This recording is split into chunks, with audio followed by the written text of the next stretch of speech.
سب سے پہلے بات کریں گے پاکستانی انٹیلیجنس ایجنسیز نے بھارتی خفیہ ایجنسی کے بڑے سائبر حملے کا پتہ لگا لیا ہے۔ ISPR کا کہنا ہے کہ بھارتی خفیہ ایجنسی سائبر حملوں میں ذاتی موبائل فونز کی ہیکنگ کر رہی تھی۔ بھارتی خفیہ ایجنسی حکومتی اور فوجی افسران کے موبائل فونز اور ٹیکنیکل گیجٹس کی ہیکنگ کر رہی تھی۔ مزید جانیں گے نمائندہ جیو نیوز زرغون شاہ سے۔ زرغون، مزید کیا اپڈیٹس ہیں آپ کے پاس؟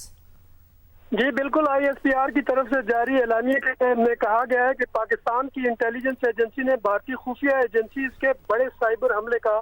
پتہ لگایا ہے۔ بھارتی خفیہ ایجنسی سائبر حملوں میں ذاتی موبائل کی ہیکنگ کر رہی تھی۔ اعلامیے میں یہ بھی کہا گیا کہ بھارتی خفیہ ایجنسی حکومتی اور فوجی افسران کے موبائل اور ٹیکنیکل گیجٹس جو ہیں ان کی ہیکنگ کر رہی تھی۔ اعلامیے کے مطابق دشمن انٹیلیجنس ایجنسی کے اہداف کی تحقیقات کی جا رہی ہیں اور پاکستان آرمی نے ایسی سرگرمیوں کو ناکام بنانے کے لیے مزید اقدامات اٹھائے ہیں۔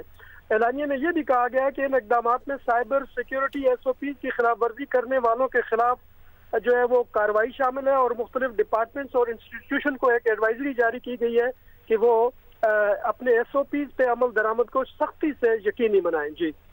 بہت شکریہ آپ کا زرغون شاہ، آپ نے تفصیلاً اپڈیٹ کیا۔ اسی پر بات کریں گے، تجزیہ لیں گے۔ ہمارے ساتھ موجود ہیں سینئر صحافی تجزیہ کار حامد میر صاحب۔ حامد میر صاحب، پاکستانی انٹیلیجنس ایجنسیز نے بھارتی خفیہ ایجنسی کے بڑے سائبر حملے کا پتہ چلا لیا ہے۔ کتنی اہم ہے یہ پیش رفت، کتنی بڑی ڈیولپمنٹ ہے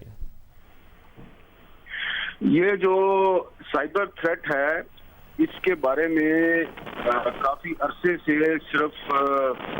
پاکستانی حکام کنسرن نہیں تھے، بلکہ یہ جو پاکستان کے لیے انڈیا کا سائبر تھریٹ ہے اس کے بارے میں انڈین میڈیا میں بھی خبریں 2019 سے آ رہی ہیں، اور یہ جو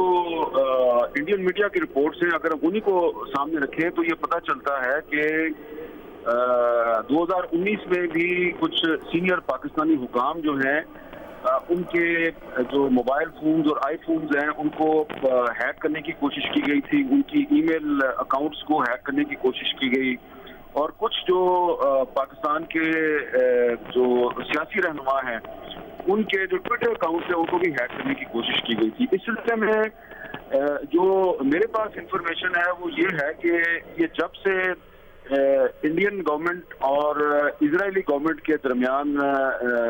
سائبر سیکیورٹی کوآپریشن میں اضافہ ہوا ہے اور ان دونوں ممالک کی جو انٹیلیجنس ایجنسیز ہیں انہوں نے ایک دوسرے کے ساتھ کچھ انفارمیشن کا تبادلہ کیا ہے اور اسرائیل سے کچھ ٹیکنالوجی جو ہے وہ انڈین سیکورٹی ایجنسیز کو دی گئی ہے، تو اس کے بعد یہ کوشش کرتے ہیں کہ واٹس ایپ کال جو ہے یا واٹس ایپ کا جو نمبر ہے یہ اس کو بھی ہیک کرنے کی کوشش کرتے ہیں یا اس کو بند کرنے کی کوشش کرتے ہیں، اور اس سلسلے میں جو ایک اسرائیلی ایک اسپائی ویئر کمپنی ہے اس کا نام NSO اس کا نام ہے، تو اس کمپنی نے انڈین سیکورٹی ایجنسیز کے ساتھ کافی تعاون کیا ہے، کوآپریشن کیا ہے، اور انڈین سیکورٹی ایجنسیز جو ہیں وہ ابھی اس معاملے میں اتنی ایکسپرٹ نہیں ہے، لیکن وہ اسرائیلی جو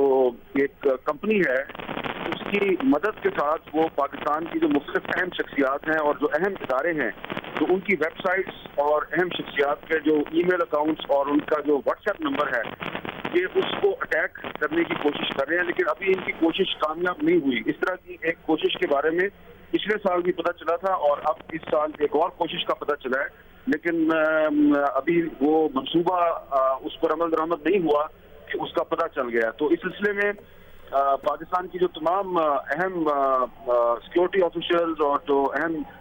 جو سیاسی رہنما ہیں جن کا تعلق صرف حکومت کے ساتھ نہیں اپوزیشن کے ساتھ بھی ہے، تو ان سب کے ٹیلی فون، آئی فونز، ان کے ٹویٹر اکاؤنٹس، ان کی ای میل اکاؤنٹس سب انڈر تھریٹ ہیں۔ بہت بہت شکریہ حامد میر صاحب ہمارے ساتھ موجود تھے اور اس اہم معاملے پر اپنا تجزیہ دے رہے تھے۔ پاکستانی انٹیلیجنس ایجنسیز نے بھارتی خفیہ ایجنسیز کے بڑے سائبر حملے کا پتہ چلایا ہے اور ISPR کی جانب سے بتایا گیا ہے کہ بھارتی خفیہ ایجنسی سائبر حملوں میں ذاتی موبائل فونز کی ایک تو ہیکنگ کر رہی تھی، اس کے ساتھ ساتھ یہ بھی کہا گیا ہے کہ حکومتی اور فوجی افسران کے موبائل فونز تھے اور ٹیکنیکل گیجٹس تھے جن کی ہیکنگ کی جا رہی تھی۔ دشمن انٹیلیجنس ایجنسی کے اہداف کی تحقیقات اب کی جا رہی ہیں۔